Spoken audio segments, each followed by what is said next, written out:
Welcome to Green Fashion Dialogues, the official podcast of the STARS project. I'm Simona Vettore, junior expert in circular economy and your host. STARS is part of the Erasmus Plus program, co-financed by the European Union. In this episode, we are joined by Annalisa Rosace, vice-chairwoman of Sole Insieme, a social atelier located in Reggio Calabria, in southern Italy. Sole Insieme has reclaimed a property once seized from the local mafia, turning it into a welcoming space for migrant women who have arrived in the city. This atelier has become a place of mutual support and creativity, where discarded fabrics find new life as accessories, sparking opportunities and fresh beginnings. We'll explore the origins and growth of this inspiring project, delving into its commitment to environmental, social, and economic sustainability, and its positive impact on the local community. Let's get started.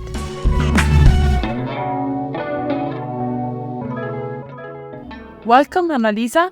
It's a pleasure to have you here to talk about your incredible project.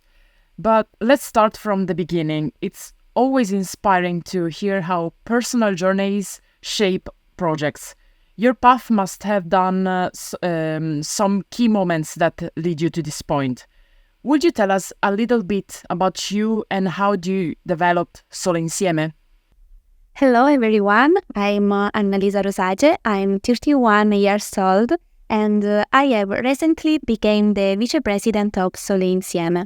I started this journey within the association back in 2018 as a regular member, assisting the other member with the work and the project within the tailoring shop.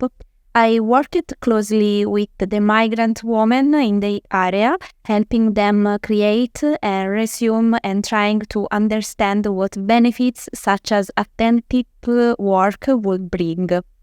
I am not the one who originated this wonderful journey. That will be Giusy Nori, the current president. Giusy founded the association in 2014 within the Model in Difficulty network in the province of Reggio Calabria, with the aim of promoting the social inclusion and ensuring continuity of integration into active and productive life, in order to achieve better economic, social, and professional conditions. It all started with 15 women who decided to get involved and became the protagonist of their own change. We began with a cleaning service for indoor and outdoor space, and in February 2016, the headquarters of our tailoring shop, Sole Insieme, was inaugurated in a property confiscated from the 'Ndrangheta. Wow, names often carry a lot of weight and meaning, especially in projects like yours. I'm curious to hear how this particular name represents your vision. How did the name of the project came about? What is its meaning? Thank you for this question. As the chosen name is not trivial, the goal of our cooperative and of our tailoring shop workshop has always been to help those who cannot succeed on their own, while at the same time enabling these individuals to create their own future by building a supportive network around them. In fact, this is exactly who we are. No one is alone because we are together. Of course, each of us has our own vulnerabilities and solitude, and as a cooperative, our aim is to reduce and eliminate them by growing together. What an inspiring name. Fashion is such a personal and evolving relationship for many. How has your connection to fashion grown over time? So I look at fashion with curiosity, but what interests me and Giusy is the connection with its connection between fashion and social issues, especially when it became a tool for cultural integration and social inclusion. We would like to see a fashion that is more attentive to the environment and to people. Unfortunately, the fashion industry is one of the most polluting in the world. A change, of course, is necessary to make fashion more sustainable. Great ideas often have deep roots. What inspired you and how did you channel that into something tangible? Everything started from a volunteering experience at the listening center of the Agape Community Center in Reggio Calabria, where many women turned for help in finding work. From the support given to these women, the idea was to create a cooperative that would bring some of them together. The social tailoring workshop is one of the fruits of this journey. Let's talk about the products you create at Sole Insieme. What kind of products do you offer and how do you source the materials used in their production? Is there a focus on circularity and ensuring the fabrics are sustainable sourced? I'm sure this question would have made our seamstress very happy. The products we create with them start from simple repair, like hands. But over the year, we have taken on more challenging projects such as repairing wedding dresses and creating our own collection. We have a home collection with useful accessories like capsule holders, sugar holders, pen holders, and napkin holders. Last year, with the help of the girl from the civil service, we worked on a new campaign, Entirely in Velvet, producing scrunchies, bow clips, and small bags in various colors that flew off the shelf during the holiday season.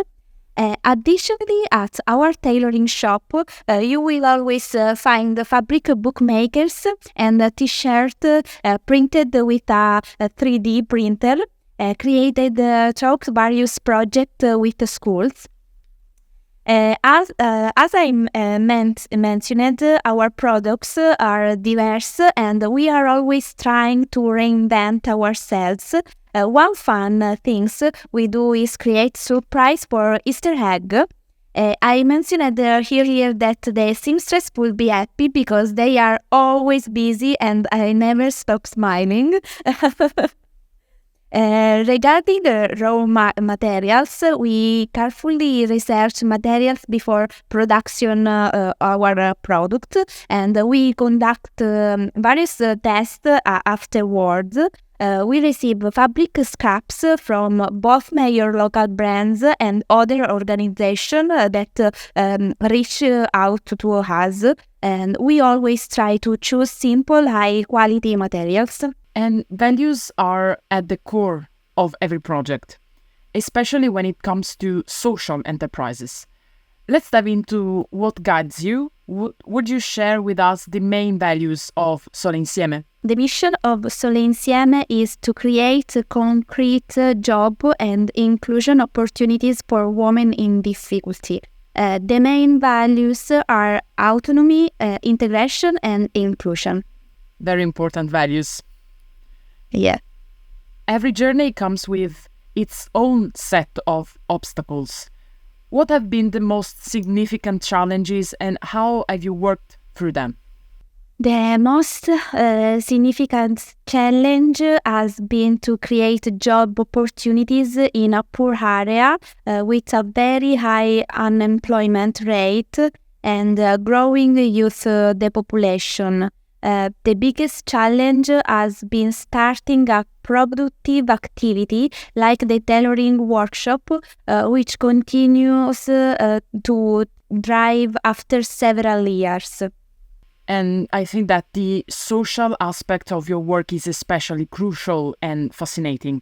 But how did you manage to involve migrant women in your atelier? And Can you share a memorable success story about the women you worked with? We have had several migrant women who, during their stay in the reception center, complete the internship and the tailoring workshop. For many of them, it was their first experience in the workforce, which has certainly helped them in their integration process. Additionally, they gained basic skills to perform this job. We cannot speak of memorable success because these are a long process, and for many of them, the time spent in our city is just a traditional phase. Another key element of our social but also economic activity is the geographical location.